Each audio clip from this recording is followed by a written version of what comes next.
Our parent company, Comcast and Disney, both of which are the owners of Hulu, they entered into a new deal this morning that has important implications for both companies. The deal itself somewhat complex, but basically will give Comcast the opportunity to sell its 33% stake in Hulu by January of 2024 at a base price for Hulu of $27.5 billion.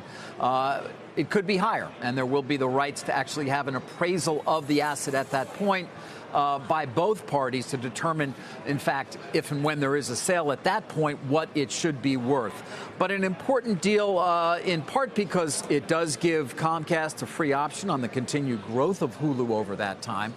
And perhaps even more importantly, gives Disney complete operational control of the Hulu asset right away, something they were clearly willing to at least to cede to a higher valuation on Hulu over this next 4.5-year period than was currently the case when AT&T sold its 9.5% stake back to the company at a valuation of $15 billion. Disney takes control. What does that mean? Well, it gives them an opportunity, Bob Iger says, to leverage their content creative engine, overall leverage all the technologies that they have for all their direct-to-consumer platforms, data sharing as well, customer management. Here's a quote from Bob Iger this morning on the importance of why operational control is such a good thing for their direct-to-consumer strategy. He says Hulu represents the best of television with its incredible array of award-winning original content, rich library of popular series, on and on. But he says it also allows us to completely integrate Hulu into our direct-to-consumer business, leverage the full power of the Walt Disney Company's brands, creative engines to make the service even more compelling and a greater value for consumers. Now, for its part, Comcast or NBC Universal is going to continue to provide programming to Hulu, at least for the next 3 years. It can do so or will do so exclusively for the next one. It can then pull programming, or actually not pull it, but have it also featured on its own direct-to-consumer streaming service within, let's call it, about a year. 3 years hence, it can pull some of that programming to have it on its own OTT service. And in 5 years, the expectation, of course, is or less than that, January of 2024, that they will exit, again, at that at least $27.5 billion value.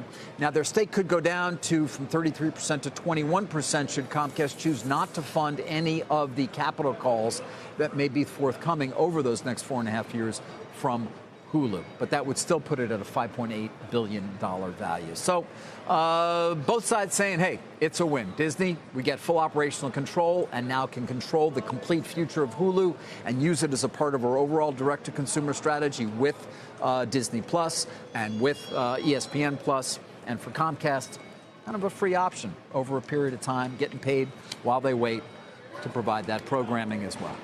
I'm very into Killing Eve right now, which is on Hulu. Yes, it is. It's the reason I got Hulu. Yeah, it was good. Really good. Have you watched the new season? I'm in the first season. Okay, I'm a little behind. Yeah. But my question is, do you know how it gets packaged in with Disney's very ambitious streaming goals? Does it get part of Disney Plus at some point? No, those are separate. That's an AMC, I believe, produced with the BBC produced. Just Hulu in general. Oh, I'm sorry. I thought you were asking specifically about Killing Eve. No. Hulu's programming will still be separate. However, it can now be completely integrated as a part of a package, for example. Let's say you want Disney Plus, which I assume you will, given small children. True. Children. And then as well. We're still in Baby Shark days, but yeah, we'll get there. And then ESPN. The husband wants the ESPN Plus, or you. I know you're a big sports fan. Yeah, huge. Dodgeball, huge on that.